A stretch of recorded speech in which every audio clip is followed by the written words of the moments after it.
కృష్ణుడు భగవద్గీతలో చెప్తాడు, రెండు ఖచ్చితంగా నీ వెనకాల వస్తాయి. ఒకటి పాపము, ఒకటి పుణ్యము నీ వెనకాల వస్తుంది. అయితే ఇప్పుడు నువ్వు ఎవ్వరికి ఇవ్వకుండా నీ వాళ్ళకి, నీ కోసము నా కోసమే అని అట్టిపెట్టుకున్నదంతా కూడా ఒక పాపపు మూటలాగా నీ వెనకాల, ఒక బరువులాగా వెనకాల వస్తుంది. పంచభూతాల దగ్గర నుంచి తీసుకున్నావు. ఆ శరీరంతో ఈ ప్రపంచంలో అన్ని రకాలుగా నీకు ఆహారానికి కానీ, అసలు నీ విహారానికి కానీ, నీ ఎంజాయ్మెంట్స్కి కానీ, లేకపోతే ఇల్లు కట్టుకోవడానికి, వాకిలు కట్టుకోవడానికి, బట్టలు వేసుకోవడానికి, నగలు వేసుకోవడానికి, బంగారాలు కొనుక్కోవడానికి, షోకులు చేసుకోవడానికి, రకరకాలు ఇవాళనే దానికి లిమిట్ లేదు. అన్నిటికీ ఆ శరీరాన్ని వాడి బాగా భూమి ప్రపంచంలో నుంచి తీసుకున్నావు. తీసుకున్న తర్వాత ఏమంది వేదము, మళ్ళా అదంతా కూడా నువ్వు వెళ్ళే లోపల ఇచ్చేసేయి, ఇచ్చి పారేస్తే ఏమవుతుంది, అయ్యో మళ్ళీ నీ సంపాదింతంతా ఇచ్చేస్తే ఎట్లా అని అనుకుంటావా? ఇచ్చేస్తే ఏమవుతుందంటే అది పుణ్యం కింద మారి నీకు మళ్ళీ అది క్రెడిట్ బ్యాలెన్స్ లాగా మళ్ళీ నెక్స్ట్ జన్మకు వస్తుంది. సో నువ్వు పాపాన్ని పెంచుకుని బరువుగా పైకి వెళతావా, లేదా దాన్ని పుణ్యం కింద మార్చుకుని వెళతావా, అది నీ ఇష్టం. సో జ్ఞానులు ఏం చెప్పారంటే, సంపాదించిందంతా ఇచ్చివేసి వెళ్ళు. శరీరంతో ఇచ్చివేయటం అంటే సరే, డబ్బులు ధాన్యాలు, ధనము ధాన్యము బంగారం ఎలాగోలా ఎవరికొకళ్ళకి దానం చేస్తామే అనుకో, చెయ్యము కానీ చేస్తామే అనుకోండి. మరి శరీరం సంగతి ఏంటి? శరీరం ఎలా బతికున్నప్పుడు మనం దీన్ని తీసి ఎవరికి ఇవ్వలేం కదా. దానికి కూడా ఉపాయం చెప్పారు. ఏంటంటే మెల్లగా వానప్రస్థం ఏమిటి, మొదట బ్రహ్మచర్యం, గృహస్థాశ్రమంలో అన్నీ తీసుకో, చక్కగా పిల్లలకి పెళ్ళిళ్ళు చేయి, వాకిళ్ళు కట్టుకో, ఇల్లు కట్టుకో, వాకిళ్ళు కట్టుకో, అన్నీ చూసుకో. అన్నీ చేసిన తర్వాత వానప్రస్థం దగ్గర నుంచి సన్యాసం దాకా నీవు తీసుకున్నది తీసుకున్నది ఇచ్చేయటం, దాన ధర్మాల కింద ఇవ్వటమే కాకుండా, అంటే కొడుకులకి ఇవ్వాల్సింది కొడుకులకి ఇచ్చి, అంతా కొడుకులకి ఇవ్వమంటల్లా, మళ్ళీ దాన ధర్మాలకు ఇవ్వాలి. దాన ధర్మాలకంటే నీవు అనుకునే వాళ్ళు కాకుండా ఉన్న వాళ్ళ దగ్గర నుంచే నువ్వు తీసుకుంటున్నావు ఎక్కువ. నీ అనుకునే వాళ్ళ దగ్గర నుంచి తీసుకోవట్లా, నీ కొడుకుల దగ్గర నుంచి తీసుకోవట్లా, నువ్వు బయట వాళ్ళ నుంచి తీసుకుంటున్నావు. వాళ్ళకి ఇవ్వాలంటున్నారు. వాళ్ళకి ఇచ్చేసి, సన్యాసం అంటే ఏంటి, ఈ శరీరాన్ని ధర్మ కార్యాల కోసం సేవ కింద ఉపయోగించమన్నారు. నేను చాలా ఉంది కాబట్టి ఈ శరీరంలో ఉన్నటువంటి శక్తియుక్తులన్నిటినీ కూడా మనము పుణ్యం కింద మార్చేయాలి. ధనము ధాన్యము ఇల్లు వైభోగాలు పిల్లలకి ఇవి ఇచ్చిన తర్వాత మిగతాదంతా బయటకి పంచి ఇచ్చేయాలి. పంచి ఇచ్చిన తర్వాత ఈ శరీరాన్ని కూడా పంచి ఇవ్వాలి. ఎలా పంచేయాలి? వానప్రస్థం అంటే వనాలని మనం అభివృద్ధి చేయాలి. వానప్రస్థం అంటే అదే. అంటే ప్రతి మనిషి కూడా 45 రకాల చెట్లు పెంచాలి. పెంచి వాటికి పోషణ చేసి వాటిని చక్కగా, అంటే రాబోయే తరాల కోసమని వాటిని అభివృద్ధి చేసి వదలాలి. అది ఆ వానప్రస్థంలో తనకి తాను ఆత్మజ్ఞానం నేర్చుకుంటూ, ఇందాకేమన్నారు, ఆ గురువు శిఖలోనే ఉన్నాడు కదా శివుడు, పరోపకారార్థం ఇదం శరీరం. ఇంకా కోళ్ళని పట్టుకుని కొడుకుల్ని పట్టుకుని వేలాడుకుంటూ ఉన్నా నీవు ఒక కాలు ఇటు పెట్టుకుని మొత్తం దాన్ని పుణ్యం కింద మార్చుకుంటావా? ఎవరికి ఏమి ఇవ్వను, నేను ఎవరికి ఏమీ సేవ చేయను, నేను ఉత్తగా ఎందుకు సేవ చేయాలా, నాకేమన్నా ఇస్తారా, నాకేమన్నా ఇవ్వరా అనుకుంటే అనుకోండి, అది పాపం కింద మారుతుంది. నీ వెనకాల లంపళ్ళ కింద మళ్ళీ ఇంకొక జన్మ కింద. ఎందుకంటే ఎవరికి ఏమి ఇవ్వలేదు, ఏం చేయలేదు కదా. దానికి ఒక కథ కూడా ఇంతకుముందు మీకు ఒకసారి చెప్పాను. ఒక పెద్ద మహాజ్ఞాని ఉన్నాడు. అది కథ కాదు, ఒక చిన్న విషయం. ఆ జ్ఞాని ఏం చేశాడంటే అనేక రకాల తపస్సులు, పూజలు, తపస్సు చేసుకుంటూనే ఉన్నాడు. ఆత్మజ్ఞానం కోసం చేస్తూనే ఉన్నాడు. సరే పైకి వెళ్ళిన తర్వాత కొన్నాళ్ళైన తర్వాత పైకి వెళ్ళిన తర్వాత యమధర్మరాజుతోటి అడుగుతాడు, ఏమయ్యా నా జీవితం అంతా నేను తపస్సు చేస్తూనే ఉన్నా, నేను ఎవరిది ఎక్కువగా ఆశించలేదు, నేను కష్టపడుతూనే ఉన్నాను, నన్ను యమలోకానికి ఎందుకు తీసుకొచ్చావు, నాకు మోక్షం కావాలని నేను చేసుకున్న తపస్సు అంతా. అంటే అయ్యా నీకు మోక్షం ఇంకొక 3-4 జన్మలు అయితే కానీ రాదు అన్నాడు. అదేమిటయ్యా, మరి నేను అసలు బతికున్నదే నా సాధనంతా మోక్షం కోసమే, మరి నాకు నువ్వు మోక్షం ఇవ్వకుండా ఈ నరకానికి తీసుకొచ్చావంటే అప్పుడు యమధర్మరాజు అడుగుతాడు, ఒరే నువ్వు ఎవరికైనా ఏదైనా నువ్వు నేర్చుకున్నది నేర్పావా? వీడు చూసుకున్నాడు, తనంతట తాను చేసుకున్నాడు కానీ ఎవరికి ఏం చేయలేదు. పోనీ ఎవరికైనా ఏదైనా సేవ చేసావా? లేదు. ఏదైనా దానం చేసావా? నువ్వు సంపాదించింది లేదు, కేవలం తపస్సు మాత్రమే చేసావు. అందుకని దానికి తగినట్లుగా కొంచెం సేపు నిన్ను నరకలోకంలో ఉంచి మళ్ళా తర్వాత స్వర్గానికి పంపిస్తాం, కానీ వెంటనే నువ్వు కిందకి వెళ్ళిపోవాలి. మళ్ళీ నువ్వు అనేక జన్మలు ఎత్తి మళ్ళీ నువ్వు నీ యొక్క మోక్ష సాధన కోసం కష్టపడాలి. సో కాబట్టి మోక్ష సాధన కావాలి అని అనుకుంటే 3 ఖచ్చితంగా చేయాలి. ఏంటండి అవి? వెలకటూరు వాళ్ళకి నేను చాలాసార్లు చెప్తా. సాధన, సేవ, సత్సంగ్. సాధన, సేవ, సత్సంగ్ 3 ఉండాలి. వీటి ద్వారానే సేవ దేనికోసము? మనకి చివరికి మిగిలిపోయిన శరీరాన్ని కూడా పంచి ఇవ్వటానికి సేవ కావాలి, సేవ చెయ్యాలి. సో ఉత్తగా నేను చెయ్యను అంటే చెయ్యకండి. అది కాస్త బాగా ఐశ్వర్యవంతుల్లాగానో లేకపోతే ఓ ధనవంతుల ఇళ్లలోనో ఎక్కడో పుట్టాలి కదా. మనం ఈ సాధన చేయాలంటే మళ్ళీ పేదవాళ్ళలాగా పుట్టామనుకో ఏమవుతుంది? మళ్ళీ తినటానికే సరిపోదు, ఆ కాళ్ళు చేతులు దానికి వాడుకోవటానికే సరిపోతుంది. ఇక మోక్ష సాధనకి ఎక్కడికి వాడతావు? సో అట్లీస్ట్ పుణ్యంగా మార్చుకోవాలంటే ఏం చేయాలి? నీవు సంపాదించింది మళ్ళీ పూర్తిగా ఇచ్చి వెయ్యాలి. అది పుణ్యం రూపంలో నీ వెనకాల వస్తుంది. ఇయ్యలేదనుకో, అంతా నువ్వే నీ కోసమే అట్టే పెట్టుకున్నావు అనుకో, అది పాపం కింద మారి బరువు కింద మారి మళ్ళీ నిన్ను బరువు ఎప్పుడేంటి కిందకి పడేస్తుంది. వెన్ యు ఆర్ లైట్ పైకి ట్రావెల్ చేస్తావు. సో బరువు అంటే మళ్ళీ అధోలోకాలకి తీసుకెళ్తుంది. అతల కుతల వితల పాతాళ అని చెప్పి కింద 7 లోకాలు ఉన్నాయి. ఆ 7 లోకాల వెనకాల అందులో కూడా క్రిమికి ఎన్నో జీవాలు ఉన్నాయి. వాటి కింద భూమి కింద కూడా అడుగున ఎన్నో జీవాలు ఉన్నాయి. ఆ జీవాల్లో ఒకటిగా ఉండి సూర్యరశ్మి తెలియకుండా బతుకుతావా? నీ ఇష్టం. లేదా ఈ మానవ జన్మ నాకు గొప్పదైనటువంటి మానవ జన్మ అందింది కాబట్టి ఈ జన్మలోనే నేను చేయవలసిందంతా చేసుకుని అప్పు లేకుండా మరణించటం అంటే అక్కడ మరణం కాదు, దాన్ని మరణం అనరు, శరీరాన్ని త్యజించటం అంటారు. వదిలేస్తారు శరీరాన్ని అంతే. సో ఆ విధమైన ఉపాయం నేర్చుకుంటారా? అది మీ యొక్క విఘ్నతకే శివుడు వదిలేశాడు. ఎవరికి వాళ్ళు ఆలోచించుకోమని శివుడు కూడా చెప్పాడనమాట. సో ఇక్కడ ఇప్పుడు చివరికి చెప్పిన మంత్రం ఏంటి? శివ కాదు, ఓం నమ శివాయ, శివాయ నమవం అంటే దాన్ని ఉల్టాకి రావాలి. మొదట తీసుకో, తర్వాత ఇచ్చేయాల్సిందే.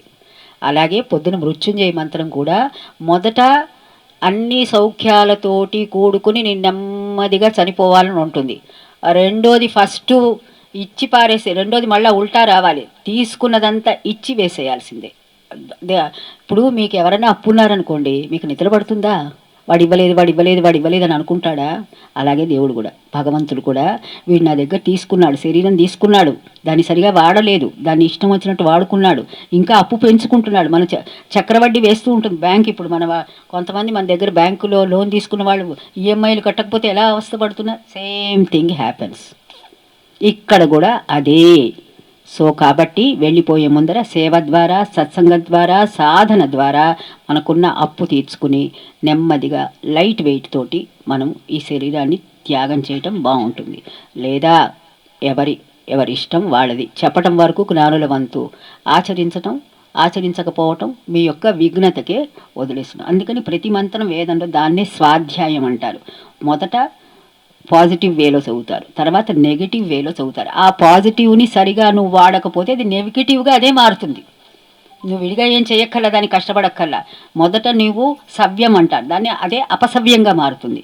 ఇప్పుడు లక్ష్మీ అష్టోత్తరం చదువుతారు మీరు, అందులో కూడా ఓం ప్రకృతి అయి నమః, తర్వాత దాన్ని వికృతి అయి నమః అంటారు. అదే వికృతిగా మారుతుంది. మొదట ప్రకృతిగా ఉన్నది, నీ దగ్గర ఉన్న ధనం అంతా కూడా మూలుగుతూ లాకర్లలో లేకపోతే ఏ విధమైనటువంటి ఉపయోగం లేకుండా పనికిరాని పిల్లలు యోగ్యులైతే పర్వాలా, వాళ్ళు కూడా మనకంటే పనికిరాని వాళ్ళు అనుకో, వాళ్ళ చేతుల్లో పెట్టి ఇంకా కాస్త మనం దుర్వినియోగం చేసామనుకో ఏమవుతుంది? అది మనం ప్రపంచానికి, పరమాత్మకి, అందరికీ కూడా ద్రోహం చేసిన వాళ్ళు అవుతాం.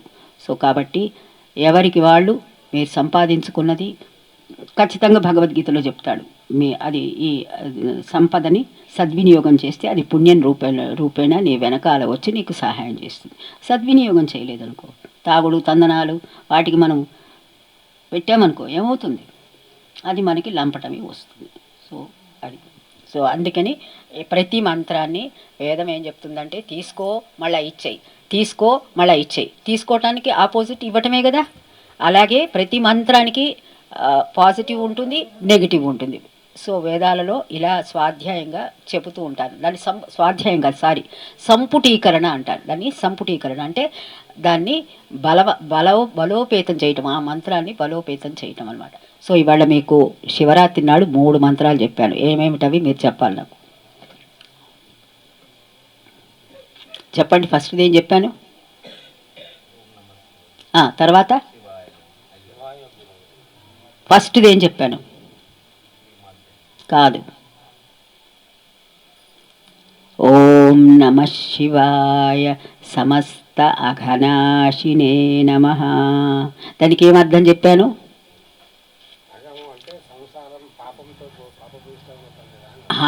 సంసారమే అఘము. అఘం అంటే పాపము, నష్టము, కష్టము, దుఃఖము, బాధ. సో మనం అనుకుంటాం సంసారం భలే సుఖంగా ఉంది, సుఖంగా ఉంది, సుఖంగా ఉంది, సుఖంగా ఉంది అని అనుకుంటున్నాము. కానీ అది నీకు ఒక అప్పు కింద మారుతుందని మనకి తెలియటలేదు. అదే కృష్ణుడు చివరికి చెప్తాడు, ఏమేమి నీతో పాటు, నీ తనువుతో పాటు, నువ్వు నీ సూక్ష్మ శరీరంతో పాటు ఏం వెళుతుందో అక్కడ కృష్ణుడు ఒక 6 వస్తాయని చెప్తాడు అనమాట అందులో. సో ఈ అఘమంతా వెనకాల వస్తుంది. సో ఈ అఘాన్ని, ఈ పాపాన్ని ఇక్కడే వదిలించుకోవటం బెటర్. అది అదే చెప్తున్నా, ఎవరి ఇష్టం వాళ్ళది. అక్కడ పరమాత్ముడు ఏమంటు, నేనేం బలవంతం చేయడు, ఇక్కడ ఇచ్చేవమ్మా అని. సో ఇవ్వకపోతే నువ్వే మూట కట్టుకెళ్ళు, నీకే మూట కింద అది మారిపోతుంది. సో ఫస్ట్ది ఏంటి? ఓం నమః శివాయ సమస్త అఘనాశినే నమః అంటే ఈ అఘాన్ని మనము కొంత వయస్సు వచ్చిన తర్వాత వదిలేసుకోవాలి, దాన్ని వదిలించుకోవాలి శరీరంతో సహా. శరీరం కూడా అఘమే. సో శరీరంతో సేవ చేయాలి. ఇంకా సత్సంగం, మానసికంగా ఎప్పుడు కూడా పరమాత్మ యందు దృష్టి పెట్టడానికి సత్సంగం. సాధన, నీ లోపల ఉన్నటువంటి శివుడిని, శిఖయే శివుడు, ఆ శిఖలో ఉన్న శివుడు ఎలా తెలుసుకోవటానికో సాధన కింద ఈ శరీరాన్ని ఉపయోగించుకోవాలి. సో ఒక వయసు వచ్చిన తర్వాత ఈ సేవ చేసినందుకు నాకేంటి, ఈ సేవ చేసినందుకు నాకేంటి, ఈ సేవ చేసినందుకు నాకేంటి అని అడగటానికి వీల్లేదు. సేవ చేస్తూనే పోవాలి. అప్పుడే ఈ శరీరం యొక్క అప్పు పోతుంది. అది ఓం నమః శివాయ సమస్త అఘనాశినే నమః. రెండోది ఏం చెప్పాను? శివాయ, ఇంకోటి ఏ నమః. ఏంటనా? శివాయ గురవే నమః, శ్రీమాత్రే నమః. అక్కడ శివుడు, ఆ గురు రూపంలో ఉన్న శివుడు ఎక్కడున్నాడు? నీలోనే శిఖలో ఉన్నాడు. శరీరాన్ని శ్రీమాత్రే నమః, ఇది తల్లి, తనువే తల్లి, శిఖయే శివుడని తెలియమురా. ఈ తల్లి తండ్రి నీ దగ్గరే ఉన్నారు, వాళ్ళని కొలుచుకుంటే ఈ శరీరంతో చక్కటి సాధన చేసినప్పుడు ఈ తల్లికి సేవ చేసినట్టే లెక్క. సో శివాయ గురవే నమః, శ్రీమాత్రే నమః. మనం అనగానే శివాయ గురవే నమః, శ్రీ అంటే పార్వతీ పరమేశ్వరుని తలుసుకోండి. అది బయట ఏమి తెలియని వాళ్ళకి, అజ్ఞానులకి. జ్ఞానులకి అది కాదు. ఈ తనువే తల్లి, ఆమె తండ్రి, సాక్షి, మనస్సాక్షి ఉన్నది లోపల. ఆ సాక్షే సకుడు. అంటే ఆ మనస్సాక్షి నువ్వు తప్పు చేస్తున్నప్పుడు తప్పని చెప్తుంది, ఒప్పు చేస్తున్నప్పుడు ఒప్పు చెప్తుంది. So be careful. ఆ మనస్సాక్షి చెప్పినట్టుగా చేసుకుంటూ వెళ్తే ఈ శివుణ్ణి కనుక్కుంటాం. సో శివాయ గురవే నమః, శ్రీమాత్రే నమః. ఇంకొకటి ఏంటి? ఓం నమః శివాయ. ఇంకో మంత్రం మూడోది ఓం నమః శివాయ, శివాయ నమ ఓం. అంటే తీసుకున్నదంతా కూడా, ఏమైతే తీసుకున్నామో అదంతా ఇచ్చివేయాలి. అది ఈ 3 మంత్రాలు చెప్తుంది. సో ఇవాళకి ఇది శివతత్వం ఇంతే. ఇదే శివుడు చెబుతున్నది మనకి, మొదటి నుంచి చెప్తున్నది శివుడు ఇదే. సో ఇవాళ శివరాత్రి కాబట్టి ఈ శివతత్వంలో మీరందరూ కూడా ఉత్తీర్ణులవుతారని ఆశీర్వదిస్తూ, ఇప్పుడు మనం పాలున్నాయా, ఏమున్నాయి?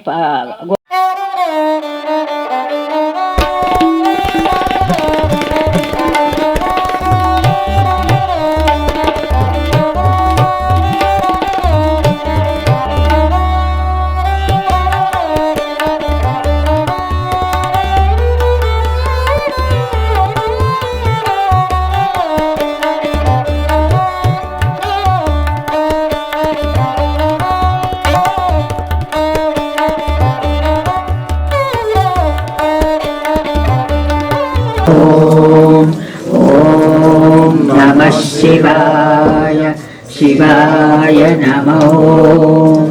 ఓం నమః శివాయ, ఓం నమః శివాయ, శివాయ నమో.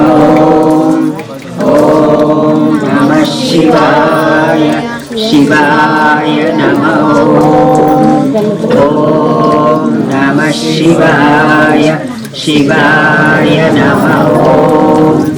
ఓం నమః శివాయ, శివాయ నమో. ఓం నమః శివాయ, శివాయ నమో.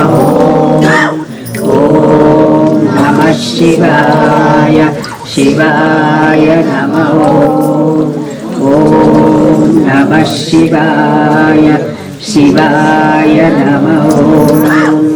ఓం శివాయ, शिवाय नमः।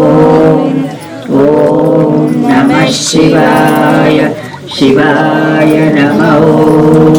ॐ नमः शिवाय शिवाय नमः। नमः शिवाय शिवाय शिवाय शिवाय नमः। नमः शिवाय शिवाय नमः।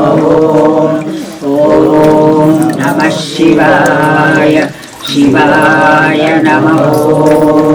ॐ नमः शिवाय शिवाय नमः। ॐ नमः शिवाय शिवाय नमः।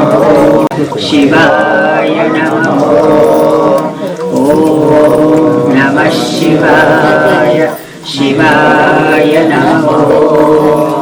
ॐ नमः शिवाय शिवाय नमः। ॐ नमः शिवाय शिवाय नमः। ॐ नमः शिवाय शिवाय नमः। ॐ नमः शिवाय शिवाय नमः। ॐ नमः शिवाय शिवाय नमः शिवाय शिवाय नमः। ॐ नमः शिवाय शिवाय नमः। ॐ नमः शिवाय शिवाय नमः। ॐ नमः शिवाय शिवाय नमः। ॐ नमः शिवाय शिवाय नमः। ॐ नमः शिवाय शिवाय नमः। ॐ नमः शिवाय शिवाय नमः।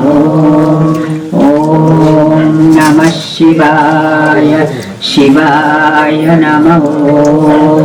ॐ नमः शिवाय शिवाय नमः। ॐ नमः शिवाय शिवाय नमः। ॐ नमः शिवाय शिवाय नमः। ॐ नमः शिवाय शिवाय नमः। शिवाय नमः। ॐ नमः शिवाय शिवाय नमः। ॐ नमः शिवाय शिवाय नमः। ॐ नमः शिवाय शिवाय नमः। ॐ नमः शिवाय शिवाय नमः। ॐ नमः शिवाय शिवाय नमः। ॐ नमः शिवाय शिवाय नमः। ॐ नमस्ते अस्तु भगवन् विश्वेश्वराय महादेवाय त्र्यम्बकाय ॐ नमः शिवाय शिवाय नमः। ॐ नमः शिवाय नमः। ॐ नमः शिवाय शिवाय नमः। ॐ नमः शिवाय शिवाय नमः। ॐ नमः शिवाय शिवाय नमः। ॐ नमः शिवाय नमः शिवाय शिवाय नमः। ॐ नमः शिवाय शिवाय नमः शिवाय शिवाय नमः। ॐ नमः शिवाय शिवाय नमः।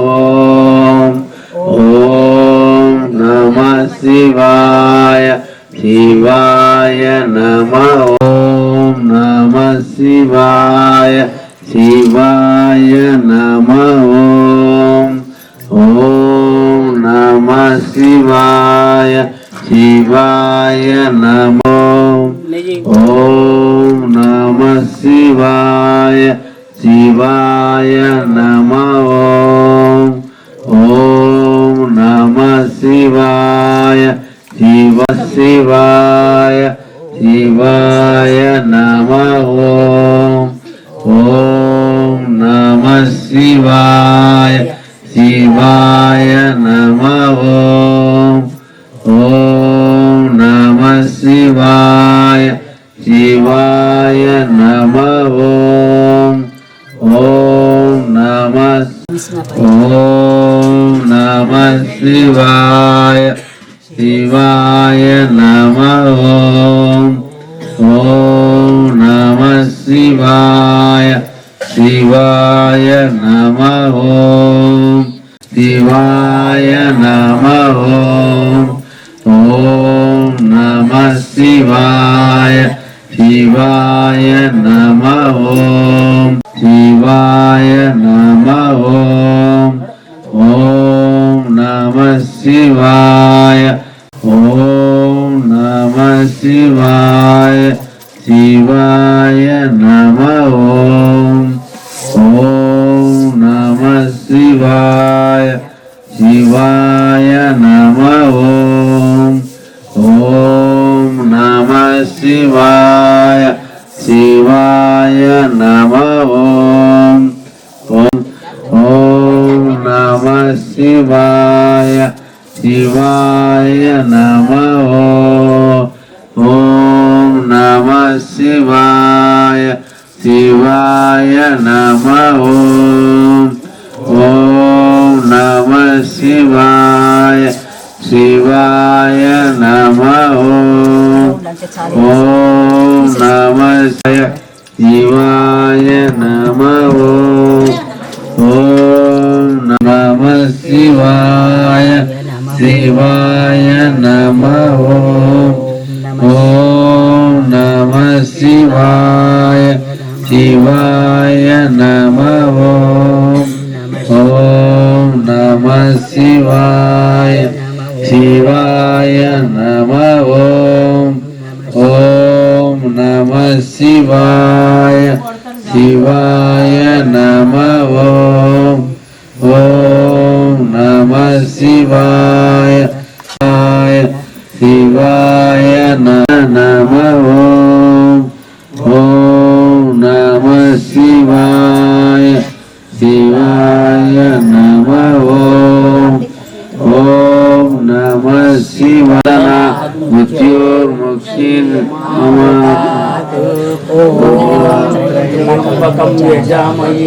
वन्दनात् मृत्योर्मुक्षीयमामृतात् ॐ त्र्यम्बकं यजामहे सुगन्धिं पुष्टिवर्धनम् पूर्वारुकमिव बन्धनात् ॐ त्र्यम्बकं यजामहे सुगन्धिं पुष्टिवर्धनम् ॐ त्र्यम्बकं यजामहे सुगन्धिं पुष्टिवर्धनम् पूर्वारुकमिव बन्धनात् सुगन्धिं पुष्टिवर्धनम् पूर्वारुकमिव बन्धनात् यमामृतात् ॐ त्र्यम्बकं यजामहे सुगन्धिं पुष्टिवर्धनम् पूर्वारुकमृत्योर्मुक्षीयमामृतात् ॐ त्र्यम्बकं यजामहे सुगन्धिं पुष्टिवर्धनम् पूर्वारुकमिव बन्धनात् मृत्योर्मुक्तात् ॐ त्र्यम्बकं यजामहे सुगन्धिं पुष्टिवर्धनम्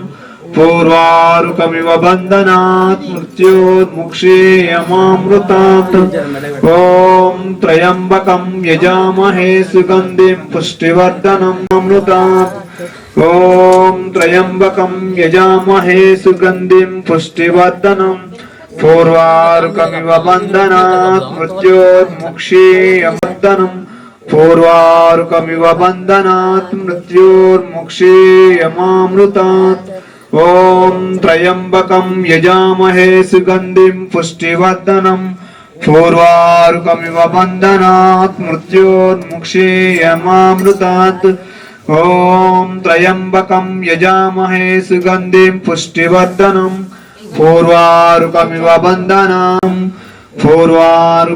बन्धनात् मृत्योर्मुक्षीयमामृतात् ॐ त्र्यम्बकं यजामहे सुगन्धिं पुष्टिवर्धनम् पूर्वारुकमिव बन्धनात् मृत्योर्मुक्षीयमामृतात् ॐ त्र्यम्बकं यजामहे सुगन्धिं पुष्टिवर्धनम् पूर्वारुकमिव बन्धनात् मृत्योर् शिवाय नमः ॐ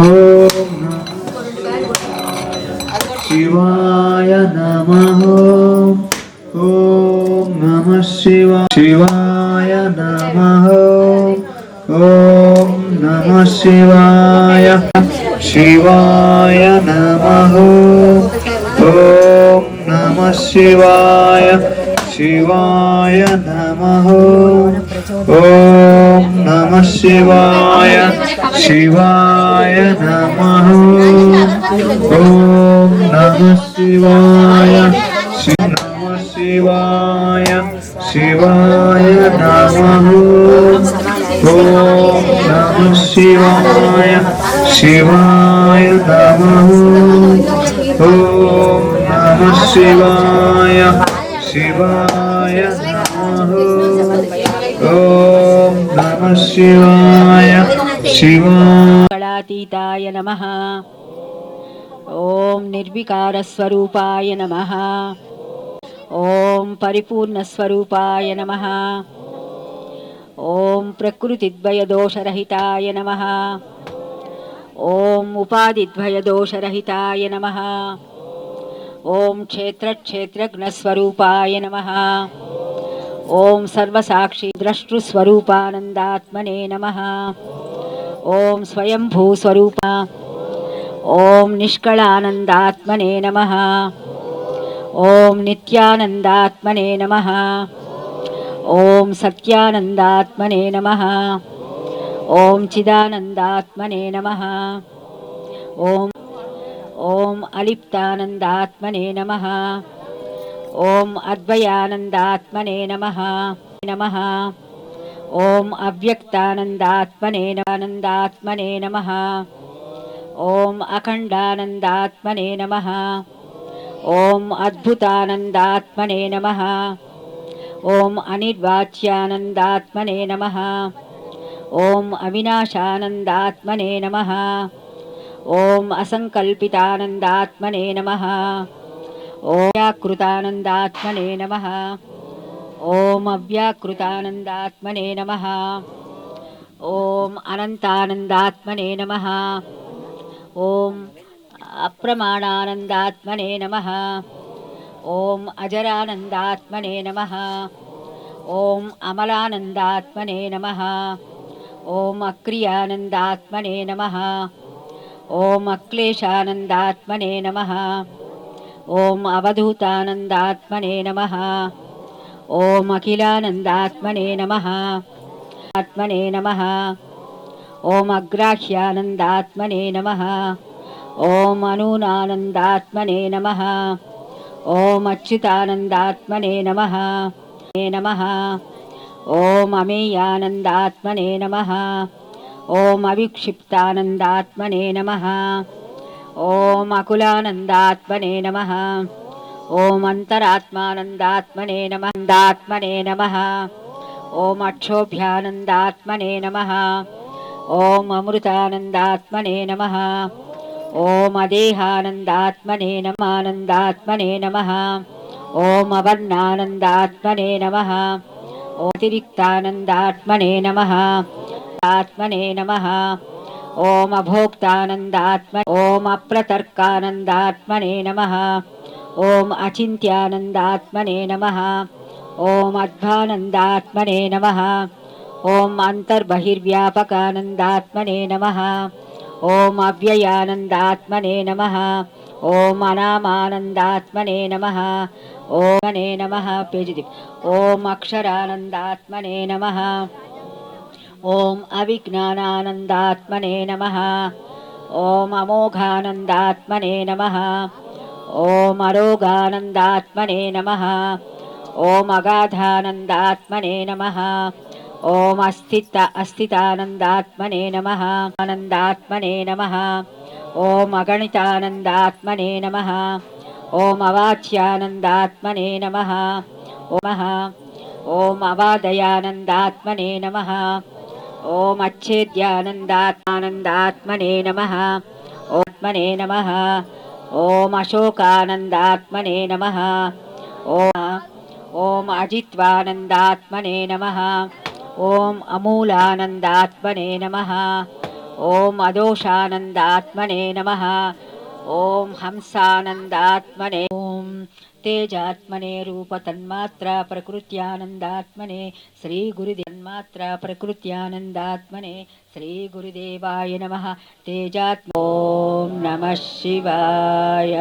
ॐ निद्वन्द्वा निश्चलमण्डिताचलरूपमा जगातीतमङ्गलम्बो त्रिगुणात्मकातीत दिव्यसद्गुरुराय लिङ्गे समङ्गलम्बो मङ्गलमुनीकु परिपूर्णमङ्गलम्बो मङ्गलमुनीकु नश्रान्तमङ्गलम्बो मङ्गलमुनीकु नक्षया मङ्गलम्बो ब्रह्मानन्दं परमसुखदं केवलं ज्ञानमूर्तिं द्वन्द्वातीतं गगनसदृशं तत्त्वमस्यादिलक्ष्यम् एकं नित्यं विमलमचलं सर्वदी साक्षिभूतं भावातीतं त्रिगुणरहितं सद्गुरुं तं नमाम्यहम्।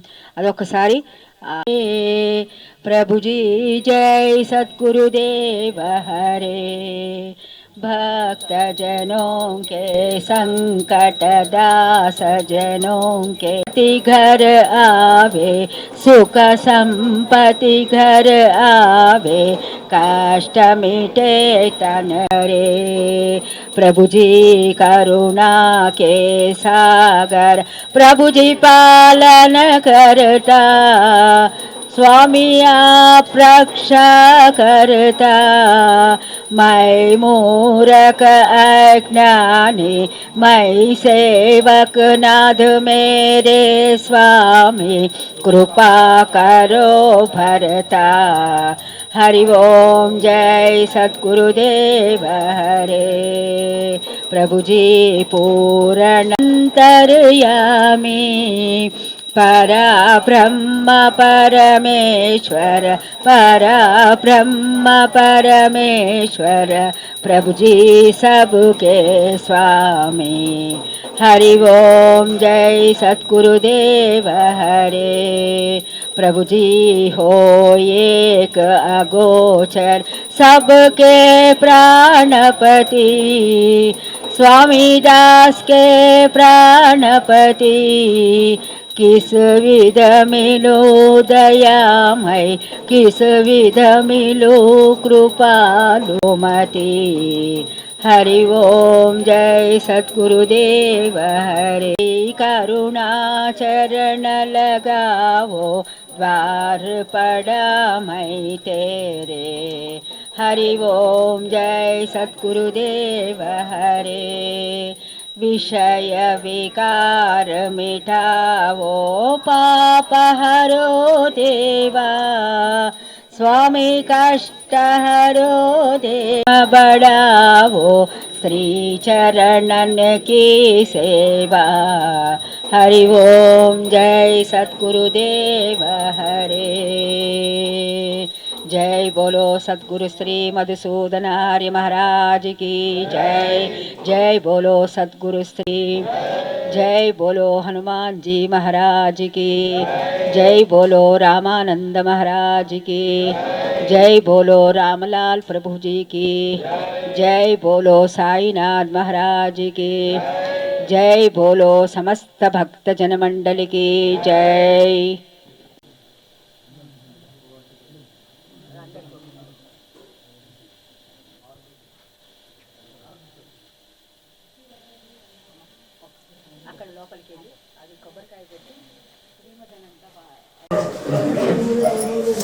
तेजात्मने रूपतन्मात्र प्रकृत्यानन्दात्मने श्री गुरुदेवाय नमः।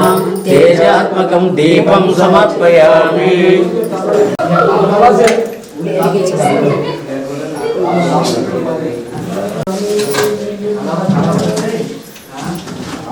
మాత్ర ప్రకృత్యానందాత్మనే శ్రీ అవాత్మకం నైవేద్యం సమర్పయామి.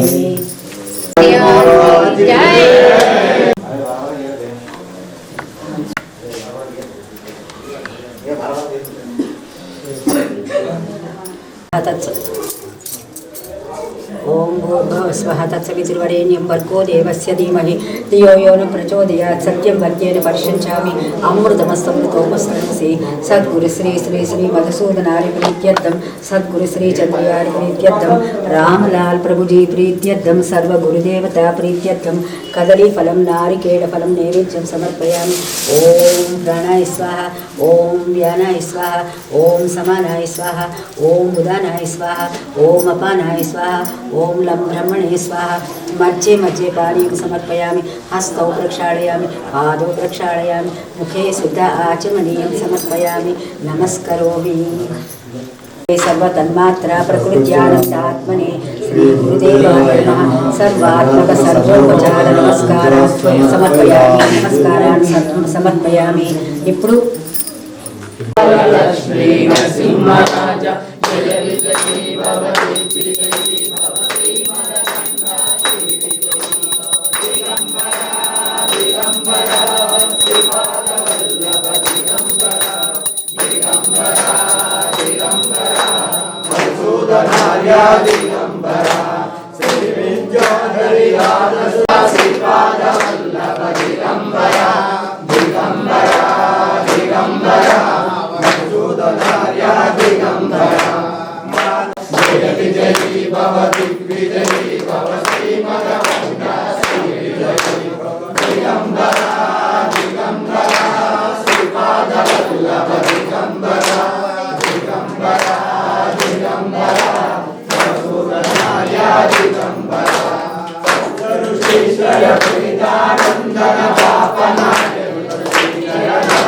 జయ విజయీ భవ దిగ్విజయీ భవ శ్రీమదనందా శ్రీ విజయీ దిగంబర దిగంబర శ్రీపాదవల్లభ దిగంబర దిగంబర దిగంబర మధుసూదనార్య దిగంబర సవితృకారక శయన పుణ్యఫల భరద్వాజ జయ విజయీ భవ దిగ్విజయీ భవ శ్రీమదనందా శ్రీ విజయీ దిగంబర దిగంబర శ్రీపాదవల్లభ దిగంబర దిగంబర దిగంబర మధుసూదనార్య దిగంబర కోటోపాధి దేవుల జయ విజయీ భవ దిగ్విజయీ భవ శ్రీమదనందా శ్రీ విజయీ దిగంబర దిగంబర శ్రీపాదవల్లభ దిగంబర దిగంబర దిగంబర మధుసూదనార్య దిగంబర పుణ్యరూపిణి దిగంబర దిగంబర శ్రీపాదవల్లభ దిగంబర దిగంబర దిగంబర దిగంబర మధుసూదనార్య దిగంబర దిగంబర దిగంబర శ్రీపాదవల్లభ దిగంబర దిగంబర దిగంబర మధుసూదనార్య దిగంబర దిగంబర దిగంబర శ్రీపాదవల్లభ దిగంబర దిగంబర దిగంబర మధుసూదనార్య దిగంబర దిగంబర దిగంబర శ్రీపాదవల్లభ దిగంబర దిగంబర దిగంబర మధుసూదనార్య దిగంబర దిగంబర దిగంబర శ్రీపాదవల్లభ దిగంబర దిగంబర దిగంబర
సమస్తమకురో శ్రీ మధుసూదన